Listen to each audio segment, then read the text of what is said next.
ഹോസ്പിറ്റലായിരുന്നു. രേണുവിന് ക്യാൻസറാണ് എല്ലാവർക്കും അറിയുന്നത്. പക്ഷെ ഇന്ന് ഹോസ്പിറ്റലിൽ പോയത് ക്യാൻസറുമായിട്ട് സംബന്ധിച്ചിട്ടുള്ള ഒരു കാര്യത്തിനായിരുന്നില്ല. രേണു ഒന്ന് രാവിലെ കയറി തൂങ്ങിയായിരുന്നു ഫാനില്. മോനെ അൻഷാദ് പോലെ നീ ഇപ്പൊ പറഞ്ഞ കാര്യങ്ങൾ എത്ര ഗൗരവമുള്ള കാര്യം നിനക്ക് വല്ല ബോധമുണ്ടോ? നീ അത് മുക്കിയിട്ടൊന്നും കാര്യമില്ല. ഡൗൺലോഡ് ചെയ്യേണ്ട ആളുകളൊക്കെ ഡൗൺലോഡ് ചെയ്ത് വെച്ചിട്ടുണ്ട്. ഒരാൾ തൂങ്ങി എന്നൊക്കെ പറയുമ്പോ അതിന്റെ അപ്പുറത്തേക്ക് നിനക്ക് വരാൻ പോകുന്ന കാര്യങ്ങൾ എന്തൊക്കെയാണ് നിനക്ക് വല്ല ബോധമുണ്ടോ മോനെ? രേണു 3 മണിക്കൂർ മുമ്പ് അവരെ വീട്ടിലേക്ക് ബിഗ് ബോസ് കണ്ടസ്റ്റന്റ് ആയിട്ടുള്ള കുറച്ച് ആളുകൾ വന്നു. ഞാൻ ഫോട്ടോ സൈഡിൽ വെച്ചിട്ടുണ്ട്. അങ്ങനെ ഒരു ഫോട്ടോ അവർ പുറത്ത് വിട്ടിട്ടുണ്ട്. ഇന്ന് രാവിലെ അവർ തൂങ്ങിയെങ്കിൽ ഇപ്പൊ 3 മണിക്കൂർ മുമ്പ് ഇങ്ങനെ ഒരു ഫോട്ടോ പുറത്ത് വിടുക. എടാ, നിനക്ക് റീച്ചാണ് വേണ്ടെന്ന് വ്യക്തമായിട്ട് അറിയാം. നീ സജീനയായിട്ട് സംസാരിക്കുന്ന ഒരു വോയിസ് കിട്ടി. ആ വോയിസ് കേൾക്കുമ്പോൾ തന്നെ മനസ്സിലാവുന്നുണ്ട് നീ റീച്ചിന് വേണ്ടിയിട്ട് തന്നെയാണ് ഊളത്തരം കാണിച്ചെന്നുള്ളത്. സജീന രേണു ഐസിയിലാണെന്ന് പറഞ്ഞൊരു വീഡിയോ ചെയ്തപ്പോ അത് അവന് പറ്റിയില്ല. അവൻ വന്ന് ഡയലോഗ് അടിച്ചു. ഇതൊന്നും കൂടാതെ രേണു ആശുപത്രിയിൽ ഇതാ കയറി, ആശുപത്രിയിൽ നിന്ന് ഇറങ്ങി എന്നൊക്കെ പറഞ്ഞുകൊണ്ട് കുറെ പോസ്റ്റ് ഇട്ട് വൈറലാവാൻ ശ്രമിച്ചു, നടന്നില്ല. ബിഗ് ബോസ് സമയത്ത് കുറച്ച് ഇന്റർവ്യൂകൾ കിട്ടി. ആ ഇന്റർവ്യൂകളിലൂടെ രക്ഷപ്പെടാൻ നോക്കി, നടന്നില്ല. ഇനി എന്താണെന്ന് പറഞ്ഞത് മുഴുവനായിട്ടൊന്ന് കേൾക്ക് നിങ്ങൾ. ഹോസ്പിറ്റലായിരുന്നു. രേണുവിന് ക്യാൻസറാണ് എല്ലാവർക്കും അറിയുന്നത്. പക്ഷെ ഇന്ന് ഹോസ്പിറ്റലിൽ പോയത് ക്യാൻസറുമായിട്ട് സംബന്ധിച്ചിട്ടുള്ള ഒരു കാര്യത്തിനായിരുന്നില്ല. രേണു ഒന്ന് രാവിലെ കയറി തൂങ്ങിയായിരുന്നു. അപ്പം രേണുവിന്റെ ചേച്ചിയുടെ ഭർത്താവ് ലിബു കണ്ടത് മാത്രമാണ് രക്ഷപ്പെട്ടുള്ളത്. അല്ലെങ്കിൽ ഇന്ന് ഈ നേരത്തെ ആ കൊച്ചിനെ പെട്ടിയിൽ വയ്ക്കായിരുന്നു. കാരണം ചോദിച്ചപ്പോൾ അവൾ പറഞ്ഞതാണ് ഏറ്റവും കൗതുകരമായിട്ട് എനിക്ക് തോന്നിയത്. ഇവളുടെ മൂത്ത മകനെ അവകാശപ്പെടുന്ന ഒരു പരനാറിയുണ്ട്. അവനെ അങ്ങനെ തന്നെ വിളിക്കണം, വേറെ നാറിയാണ്. അവൻ ഇന്നലെ ഒരു വീഡിയോ ഇട്ടു. അത് കണ്ടിട്ടുള്ള ഒരു മാനസിക ബുദ്ധിമുട്ടുകൊണ്ടാണ് അത്ര അവൾ തുടങ്ങിയത്. ഞാൻ നമ്മളെ കുറേ ചീത്ത വിളിക്കുകയും കാര്യങ്ങളൊക്കെ ചെയ്തു. എന്നിരുന്നു പറഞ്ഞ പോലും നമ്മൾ ഈ ഒരു അസുഖത്തിൽ നിൽക്കുന്ന ഒരാളാണ്. മാനസികമായിട്ടും ഇങ്ങനെയുള്ള കാര്യങ്ങളൊക്കെ കണ്ടിട്ടുണ്ടെങ്കിൽ ആകെ തകർന്നു പോകും. അതെ അതെ അതെ, ഇതിപ്പോ അത്യാവശ്യം അമ്മച്ചിമാരൊക്കെ ഏറ്റെടുക്കുന്നു വിചാരിച്ചു, നല്ല റീച്ച് വരുന്നു വിചാരിച്ചു. ഇത്ര 1500 ഫോളോവേഴ്സ് ഇപ്പൊ ആയിട്ടുണ്ട്. അത് കൂടുമെന്ന് വിചാരിച്ചിട്ടാണ് ആളിപ്പോ ഈ ഊളത്തരം കാണിച്ചിട്ടുള്ളത്. രേണുവുമായി ചേർന്ന് നിൽക്കുന്ന ഒരുപാട് ഫോട്ടോസിനും വീഡിയോസിനും നല്ല റീച്ച് ഉണ്ട് കേട്ടോ. എന്നാൽ മറ്റുള്ള കാര്യങ്ങൾക്ക് യാതൊരു റീച്ചും ഇല്ല. എടാ, നിനക്ക് എന്തിന്റെ കേടാണെന്ന് ചോദിക്കാനുള്ളത്. ശരിയാണ്, അവർ ക്യാൻസർ പേഷ്യന്റ് ആണ്. അവരതിന് പടപൊരുത്തിക്കൊണ്ട് മുന്നോട്ട് പോകുന്ന ഒരു വ്യക്തിയാണ്. അത് എല്ലാവർക്കും അറിയാം. രേണുവിനെടുത്ത ആളുകൾ റിയാക്ട് ചെയ്യാനുള്ള കാരണവും ജനങ്ങൾക്ക് അറിയാന്നുള്ളതാണ്. ഇപ്പൊ കിച്ചുവിനെ എറിഞ്ഞിട്ട് കൊടുക്കുന്നതും അതൊന്നും കൂടാതെ അവരുടെ നാക്കിൽ നിന്ന് വീഴുന്ന കുറെ വാക്കുകളും ശരിയാത്തതുകൊണ്ടാണ്. ഇവരെ വേണമെങ്കിൽ ഞാൻ ഇപ്പൊ സൈഡിൽ കാണിച്ചത്. അപ്പൊ നിങ്ങൾ സൈഡിൽ കാണുന്നുണ്ടോ ഒരു ഷർട്ടൊക്കെ ഊരിയിട്ട് ഒരു ഷെഡിയുടെ തലപ്പൊക്കെ കാണിച്ചിട്ടുള്ള ഒരു വീഡിയോ കാണുന്നില്ലേ? ആ വീഡിയോ ആണ് രേണുവിന്റെ കൂടെ എടുത്തിട്ടുള്ള ആൽബത്തിന്റെ എന്തോ ഒരു കഷ്ണം, ശ്രീകുട്ടിയുടെ കുട്ടേട്ടനോ അങ്ങനെ എന്തോ ഒരു തേങ്ങാക്കൊലയാണ് അതിന്റെ അടിയിൽ അടിക്കുറിപ്പായിട്ടിട്ടുള്ളത്. ഇവരെല്ലാരും ചേർന്നുകൊണ്ട് ഗ്രൂപ്പായിട്ട് കിച്ചുവിനെ ആക്രമിക്കാനുള്ള ശ്രമങ്ങൾ നടത്തിക്കൊണ്ടിരിക്കും. അതിനിടയിൽ ശാരിക കൂടി വന്നിട്ടുണ്ട് കേട്ടോ, കിച്ചുവിനെ എങ്ങനെയെങ്കിലും വലിച്ചു കീറി ഒട്ടിക്കാൻ വേണ്ടിയിട്ട്. നമുക്ക് അതിനുള്ള മറുപടി കൊടുക്കാം. അതിനു മുൻപേ സജീനക്ക് എന്തോ പറയാനായിട്ട് ഒന്ന് കേൾക്കാം. അതെ, ഈ മഹത് വ്യക്തി മനസ്സിലായോ? രേണു സുധി ഈ ഇടയ്ക്ക് ഒന്ന് ഐസിയിൽ അഡ്മിറ്റ് ആക്കിയായിരുന്നല്ലോ. അപ്പൊ ഞാനൊരു കംപ്ലൈന്റ് ഇട്ടിട്ടുണ്ടായിരുന്നു. അതൊരു പോസ്റ്റർ, അത്യാസന്ന നിലയിൽ രേണു സുധി ഐസിയിൽ. അത്യാസന്ന നിലയിൽ ആയതുകൊണ്ട് തന്നെയായിരുന്നു രേണു സുധി പിന്നെ ഹോസ്പിറ്റലിൽ അഡ്മിറ്റ് ചെയ്തത്. ആ ഒരു പോസ്റ്റർ കണ്ടിട്ട് ഈ ചേട്ടൻ നമ്മുടെ സഹിക്കാൻ പറ്റില്ല. ഹൃദയം പൊട്ടി കമ്മി ഒഴുകി. കാരണം എന്തിനാണ് അങ്ങനെ പോസ്റ്റ് എന്ന് പറഞ്ഞിട്ട് ചേട്ടൻ കുറെ വാഗ്ദാനങ്ങളൊക്കെ ആയിട്ട് ചാനലിൽ വന്ന് ഒരു വീഡിയോ ഒക്കെ കിട്ടും. ഞാനാണ് ആ പോസ്റ്റ് ആദ്യമായിട്ട് ഇട്ടത്. അപ്പൊ ഞാൻ ചെയ്തൊരു കാര്യം ഞാനാണ് ചെയ്തത്, എനിക്കറിയാൻ വേറെ ആരും പറയാതെ. അപ്പൊ അതിനെതിരെ ഒരു വീഡിയോ ഇവൻ ഇട്ടപ്പോൾ ഞാൻ അവന് പേഴ്സണലി ചെന്നൊരു മെസ്സേജ് ഇട്ടു. അതെന്താണ് ഏതാണ് ഈ ലോകത്തുള്ള എല്ലാവർക്കും കിട്ടു കൊടുക്കുന്നു. ഞാൻ അവൻ ഇങ്ങോട്ട് ഇട്ടു, അവൻ എന്നോട് ചാറ്റ് ചെയ്തു, അവൻ എടുത്ത് പോയി കണ്ടു വിട്ട് പോട്ട് റീച്ചില്ല, ഇതെല്ലാം കിട്ടിക്കോട്ടെ എന്ന് ഞാൻ വിചാരിച്ചു. പക്ഷെ ഇതല്ലാതെ വേറെ വിട്ടെന്ന് പറഞ്ഞാൽ കുറെ പട്ടിക്കട്ട നിന്നോട്ട് നടക്കുന്ന കുറെ അവതാര കൂട്ടങ്ങൾ ഇതൊക്കെ ഏറ്റെടുത്തു. അന്നത്തെ ഒരു കണ്ടന്റ് മനസ്സിലായ. അപ്പൊ അതിൽ ഒരു അവതാര കൂട്ടത്തിൽ ഒരുത്തി മാത്രം ഇട്ടില്ലെന്ന് തോന്നുന്നു. അവന്മാർക്ക് കൂടി വേണ്ടിയിട്ടാണ് ഈ ഒരു റിപ്ലൈ. ഇവൻ പറഞ്ഞത് ശുദ്ധ ഫേക്കാണ്, ശുദ്ധ മണ്ടത്തരാണ്. ഇവന് റീച്ചിന് വേണ്ടിയിട്ട് ഉണ്ടാക്കി പറഞ്ഞത് തന്നെയാണ്. അതെ, ഇവര് തമ്മിലുള്ള ആ ഒരു വോയിസ് എന്റെ കയ്യിലുണ്ട്. ഞാനത് പുറത്തൊന്നും വിടുന്നില്ല. അത് കേൾക്കാതിരിക്കാൻ നല്ലത്. കാരണം ഇവന്റെ ഇപ്പോഴത്തെ ഡയലോഗ് കാണുമ്പോൾ തീർച്ചയായിട്ടും അവർ റീച്ചിന് വേണ്ടി തന്നെയാണ് കോമാളിത്തരം കാണിച്ചത്.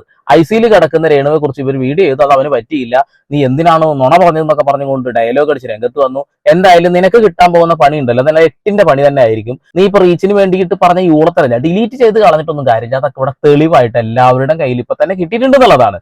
കഴിഞ്ഞില്ല, സജന ഈ വിഷയം രേണുവിന്റെ വീട്ടുകാരെ വിളിച്ച് അന്വേഷിക്കുന്നുണ്ട്. അതൊന്നും കൂടി കേൾക്കാം. ഈ ഒരു സംഭവം അറിഞ്ഞിട്ട് ഞാൻ രേണു സുധിയുടെ വീട്ടിൽ അച്ഛനെ വിളിച്ചു. അച്ഛനെ വിളിച്ചപ്പോൾ അവന് ഭ്രാന്ത്. അങ്ങനെ ഒരു സംഭവം ഇവിടെ ഉണ്ടായിട്ടില്ല. മാത്രമല്ല രേണു സുധി ഇപ്പം ഒരു 10 മിനിറ്റ് പോലും ആയിട്ടില്ല ഇൻസ്റ്റയിൽ പോസ്റ്റ് ചെയ്ത ഒരു ഫോട്ടോ ഞാൻ കാണിച്ചു തരാം. ഇന്ന് ഹോസ്പിറ്റലിൽ അഡ്മിറ്റ് ചെയ്തിരിക്കുന്നല്ലേ പറഞ്ഞത്. കാരണം മക്കളെ ഇപ്പൊ ഒരു 30 മിനിറ്റ് പോലും ആയിട്ട് രേണു സുധി കുറച്ച് ഫ്രണ്ട്സ് അവ കാണാൻ വീഡിയോ ചെന്നപ്പോൾ എടുത്തിട്ട ഫോട്ടോസ് ആണ് ഈ കാണുന്നത്. ഓക്കെ, അത്യാസന്റെ നിലയിൽ എന്ന് പറഞ്ഞപ്പോൾ സഹിക്കാത്ത നീ എന്ത് പോകൃതമാണോ ഈ സോഷ്യൽ മീഡിയ എന്ന് പറഞ്ഞത്. രേണു സുധി തൂങ്ങാൻ കയറിട്ടെന്ന് അവളെ പോലെ ബോൾഡ് ആയിട്ടുള്ള ഒരു വ്യക്തിയെ എന്റെ ലൈഫിൽ ഞാൻ കണ്ടിട്ടില്ല. തൂങ്ങണമെങ്കിൽ 10-12 വർഷം തൂങ്ങേണ്ട സമയങ്ങൾ കഴിഞ്ഞു. പിന്നെ ഈ സില്ലി മാറ്റുന്നത്. പിന്നെ അവിടെ ഇപ്പോഴത്തെ അവസ്ഥ എന്ന് പറഞ്ഞാൽ വളരെ മോശമായിട്ടുള്ള കണ്ടീഷൻ തന്നെയാണ്. എല്ലാ പ്രശ്നം കൂടി താങ്ങാൻ പറ്റാതെ വരുമ്പോൾ ചിലപ്പോൾ അങ്ങനെ ചിന്തിച്ചിരിക്കും. ഓക്കെ, എല്ലാ സൈഡിൽ നിന്നും ആക്രമണം വരുമ്പോൾ ചിലപ്പോൾ ചിന്തിച്ചെന്ന് വരും എന്നൊക്കെയാണ് പറയുന്നത്. അങ്ങനെ ചിന്തിക്കാനുള്ള സാധ്യതകൾ ഇല്ല എന്നുള്ളത്. കാരണം വലിച്ചു കീറാൻ ഇട്ട് കൊടുക്കുന്നത് രേണുവാണെന്ന് രേണുവിന് മനസ്സൊന്ന് കണ്ണടച്ചിട്ടൊന്ന് നോക്കിയാൽ തന്നെ കാര്യങ്ങൾ മനസ്സിലാവും എന്നുള്ളതാണ്. ഒരു കാര്യമില്ലാതെ ചെക്കന്റെ ചാറ്റ് പുറത്ത് വിടുന്നു. ഇതിന് മുന്നേയും ഒരു ചാറ്റ് പുറത്ത് വിട്ടിട്ടുണ്ട്. ഇവൻ സഹി കെട്ടിട്ടാണ് ഈ ഒരു കാര്യം പുറത്തു വിടുന്നത്. ഇനി അടുത്തൊരാള് ശാരിക, കളി അറിയാതെ ആട്ട ആടുന്നൊക്കെ പറഞ്ഞിട്ടില്ലേ? ആ ഒരു പരിപാടിയാണ് ഇവർ ചെയ്തുകൊണ്ടിരിക്കുന്നത്. ഇവർക്ക് രേണുവിനെ കുറിച്ച് എല്ലാ തേങ്ങാക്കൊലി അറിയാന്നൊക്കെ പറഞ്ഞുകൊണ്ടിരിക്കുന്നത്. നിരന്തരം സോഷ്യൽ മീഡിയയിൽ രേണു കാണിച്ചു കൂട്ടിയ കാര്യങ്ങളൊക്കെ ഭയങ്കര സപ്പോർട്ടാണ്. ഇവരുടെ സ്വഭാവം ബിഗ് ബോസിൽ എത്തിയപ്പോൾ തന്നെ നമ്മൾ മനസ്സിലാക്കിയതാന്നുള്ളതാണ്. നല്ല വെടുപ്പ് സ്വഭാവമാണ് കേട്ടോ. കാണാം അല്ല കേൾക്കാം. ഹലോ ഡാർലിങ്സ്, ഏവർക്കും റിയാലിറ്റി ബൈ ഷാരികയുടെ റിയാലിറ്റി റിയാക്സിലേക്ക് സ്വാഗതം. ഇങ്ങനെ ഒരു വീഡിയോ ഇനി ചെയ്യേണ്ട എന്ന് ഞാൻ കരുതുന്നതാണ്, പക്ഷേ ചെയ്യാതിരിക്കാനായില്ല മക്കളെ. വേറൊന്നുമല്ല, രേണുസുതിയെ കുറിച്ചാണ് എനിക്ക് ഏറ്റവും പ്രിയപ്പെട്ട രേണുവിനെ കുറിച്ച്. ഈ അവസ്ഥയിൽ ഇങ്ങനെ അവളെ കുറിച്ച് വീഡിയോ ഒന്നും ചെയ്യേണ്ടെന്ന് ഞാൻ കരുതുന്നതാണ്, പക്ഷേ എന്നെ കൊണ്ട് ചെയ്യിപ്പിക്കുകയാണ്. വേറൊന്നുമല്ല, അവൾ രോഗം ബാധിച്ച് വളരെ ക്രിട്ടിക്കലായിട്ടുള്ള കണ്ടീഷനോടെ കടന്നു പോകുന്നു. ആ സമയത്ത് അവൾക്ക് പ്രിയപ്പെട്ട ഒരാൾ അവളെ കാണാൻ ചെന്നില്ല. അവളെ ഒരിക്കൽ വളർത്തിയ അവളുടെ മകൻ എന്നറിയപ്പെടുന്ന രാഹുൽ ദാസ് എന്ന കിറ്റ്സോ അവളെ കാണാൻ ചെന്നില്ല. അവൾ വളരെ ദണ്ണപ്പെട്ട ഒരു വീഡിയോ എന്ന് പറഞ്ഞു. ഇത് രേണുവിന്റെ മകനല്ല, സോറി ക്ഷമിക്കണം കേട്ടോ, എനിക്ക് തെറ്റ് പറ്റിയത്. റാണുവിന്റെ മകനല്ല, സുധിയുടെ മാത്രം മകനായ രാഹുൽ ദാസ് എന്നറിയപ്പെടുന്ന കിച്ച കാണാൻ ചെന്നില്ല. വൃത്തപ്പനെ കാണാൻ വന്നില്ല. ഞാൻ ഇത്രയും അവസ്ഥയിൽ സ്വാഭാവികമാണ്. നമ്മുടെ ജീവിതം തുലാസിൽ നിൽക്കുമ്പോൾ, നമ്മുടെ ജീവൻ തുലാസിൽ നിൽക്കുമ്പോൾ നമുക്ക് പ്രിയപ്പെട്ടവരൊന്ന് കാണാൻ വന്നിരുന്നെങ്കിൽ ആഗ്രഹിച്ചു പോകും. അവളൊരു പരാതിയായിട്ടല്ല, ഒരു പരിഭവമായിട്ടാണ് പറഞ്ഞത്. എന്തിനാണ് ചേച്ചി ഇത്രമാത്രം പുച്ചൊക്കെ വാരി വിതറുന്നത്? ഇതിപ്പോ 5-8 കിലോ പുച്ച മുഖത്ത് തന്നെ കിടക്കുന്നുണ്ടല്ലോ. അല്ലെങ്കിൽ തന്നെ ഒരു പുച്ച ഭാവമാണ് മുഖത്ത്. പുച്ചൊന്ന് കുറയ്ക്കണം കേട്ടാ. അവൻ വേണമെങ്കിൽ പോയി കാണും, വേണ്ടെങ്കിൽ പോയി കാണൂല. രേണു എന്ത് ഉണ്ടൊക്കെയാണ് സോഷ്യൽ മീഡിയയിൽ വന്നിട്ട് ആ പയ്യൻ എന്നെ കാണാൻ വന്നില്ല, തേങ്ങാത്തൊല മാങ്ങാത്തൊലി എന്നൊക്കെ പറഞ്ഞുകൊണ്ടിരിക്കുന്നത്. നേരെ അങ്ങ് വിളിച്ച് ചോദിച്ചാ പോരെ? സോഷ്യൽ മീഡിയയിൽ കൊടുത്ത് ഇടുന്നത് കൊണ്ടല്ലേ? ആ പയ്യൻ വേണമെങ്കിൽ പോയി കാണട്ടെ. വെറുതെ കിടന്ന് തിളക്കിണ്ട് ഈ സാമ്പാറൊക്കെ അല്ലേ.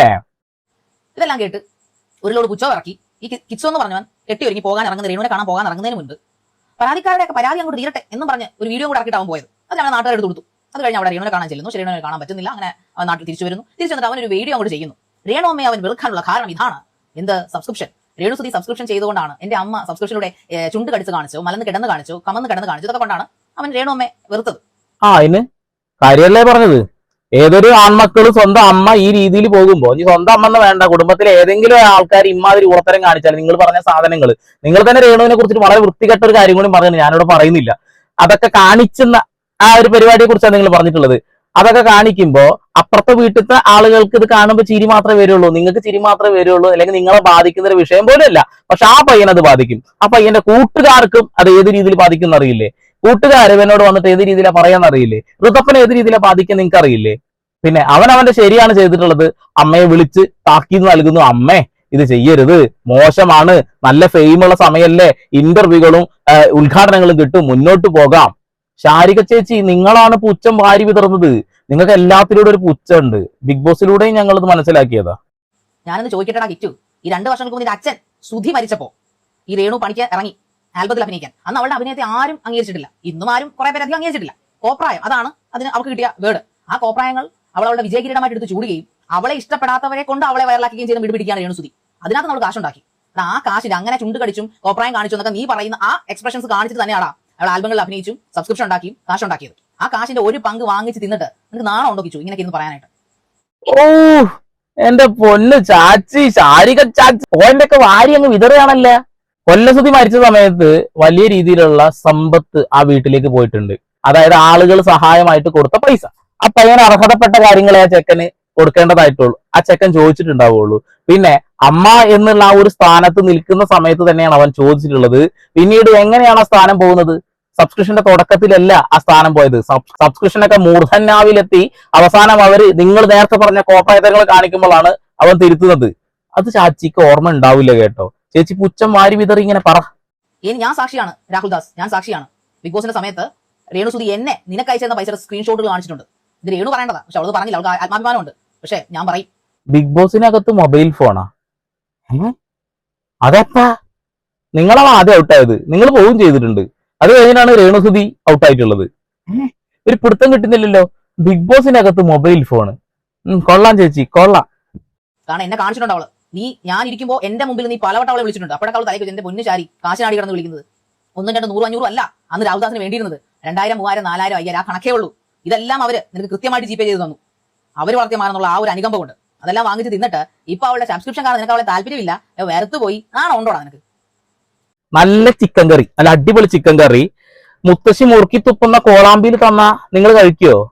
വ്യൂവേഴ്സിനോട് ചോദിക്കാനുള്ളത്. കഴിക്കാൻ പറ്റുമോ? നമുക്ക് അങ്ങനെ പറ്റൂല. അത്രയേ ഉള്ളൂ കാര്യങ്ങൾ, അത്രയേ ഉള്ളൂ ഈ വിഷയത്തിൽ. ഇനി അതിന്റെ മുകളിലേക്ക് ഒരു എക്സ്പ്ലനേഷൻ ആവശ്യമില്ല എന്നുള്ളതാണ്.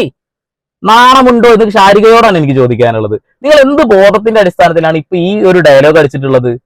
അവൻ തുടക്കത്തിലല്ലല്ലോ ഈ സബ്സ്ക്രിപ്ഷന്റെ കാര്യം പറഞ്ഞിട്ടുള്ളത്. സബ്സ്ക്രിപ്ഷൻ ആദ്യം ഗുഡ് എന്നാ പറഞ്ഞിട്ടുള്ളത്. പിന്നീട് ആ സ്ക്രീൻഷോട്ട് ഫേക്ക് ആണെന്ന രീതിയിലൊക്കെ അൽത്ത് വ്ലോഗ് ഒക്കെ പുറത്തുവിടുന്ന ഒരു കാര്യം ഞാൻ കണ്ടു. ഞാൻ അതിന്റെ ഡീറ്റെയിലേക്കൊന്നും കടക്കുന്നില്ല. പക്ഷെ ഒന്നേ പറയുന്നുള്ളൂ, രേണു കാണിച്ചു കൂട്ടിയ കോപ്രായത്തരങ്ങൾ, അവന്റെ കൂട്ടുകാരൻ അവന്റെ അടുത്ത് സംസാരിക്കുന്നു, അവന് നാണക്കേടുണ്ടാവുന്നു, അമ്മ എന്ന് വിളിക്കുന്ന ആ സ്ത്രീയോട് കാര്യം പറയുന്നു, അവര് പറഞ്ഞു എനിക്ക് പൈസ കിട്ടുന്നുണ്ട് അത് മതി എന്നുള്ളത്. അപ്പൊ അതും ഇതൊക്കെ കൂട്ടിക്കുഴച്ച് സംസാരിക്കുമ്പോ ശാരിക മേഡം നിങ്ങൾ വിഡ്ഢിത്തരങ്ങൾ എഴുന്നള്ളിക്കാതിരിക്കുക. അവരുടെ കടമ തന്നെയാണ് ആ മകനെ നോക്കുക എന്നുള്ളത്. ആ കടമ ഏത് നിമിഷമാണ് അവസാനിക്കുന്ന അറിയോ? ഊളത്തരാൻ കാണിക്കുന്നു എന്ന് അവൻ മനസ്സിലാക്കിയ ആ നിമിഷം, അവൻ അമ്മ എന്ന് വിളിക്കുന്നത് അവസാനിപ്പിച്ചിട്ടുണ്ടെങ്കിൽ ആ നിമിഷമാണ് അത് അവസാനിക്കുന്നത് എന്നുള്ളതാണ്.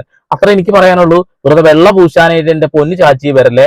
ഇവിടെ രേണുവിനെ നിങ്ങൾ സപ്പോർട്ട് ചെയ്തോളൂ. നിങ്ങൾ സപ്പോർട്ടിലൂടെ റീച്ച് ഉണ്ടാക്കുന്നു, ഞങ്ങൾ സത്യം വിളിച്ചു പറഞ്ഞ് റീച്ച് ഉണ്ടാക്കുന്നു. ഈ രണ്ട് ഡിഫറൻസേ നമ്മൾ അവിടെ കാണുന്നുള്ളൂ എന്നുള്ളതാണ്. പിന്നെ രേണു കെട്ടിത്തൂങ്ങി എന്ന് പറയുന്ന ആളുകളെ കുറിച്ചിട്ടൊന്നും താങ്കളൊന്നും വീട് ചെയ്യുന്നൊന്നും കണ്ടില്ല കേട്ടോ. ആ ഊളത്തരത്തിനൊന്നും നിങ്ങൾക്കൊന്നും പറയാനില്ലേ? നിങ്ങളുടെ ഏറ്റവും അടുത്ത സുഹൃത്തല്ലേ, അതിനെക്കുറിച്ച് എന്തെങ്കിലും പറയണം കേട്ടോ. അത്ര എനിക്ക് പറയാനുള്ളൂ. പിന്നെ കിച്ചുവിന്റെ കൂടെ തന്നെയാണ് ഇവിടെയുള്ള മുഴുവൻ ജനങ്ങളും നിൽക്കുന്നത്. അത് വേറെ ഒന്നും കൊണ്ടല്ല, ആ പയ്യന്റെ ലൈഫ് കുട്ടിച്ചോറാക്കാൻ രേണു ഓരോ കാര്യങ്ങൾ ഇട്ടുകൊടുക്കുന്നു, ശാരികയെ പോലെയുള്ള ആളുകളെ കൂട്ടുപിടിക്കുന്നു. അതൊന്നും കണ്ടുകൊണ്ട് നിൽക്കാൻ കിച്ചുവിനെ ഇഷ്ടപ്പെടുന്ന ആളുകൾക്ക് സാധിക്കില്ല. അതുകൊണ്ട് തന്നെ കിച്ചുവിനെ സപ്പോർട്ട് ചെയ്യുന്നു. വീണ്ടും വരെ പുതിയ വാർത്താവിശേഷങ്ങളുമായി സന്ദീപ് എടപ്പാൾ സൈനിങ് ഓഫ്.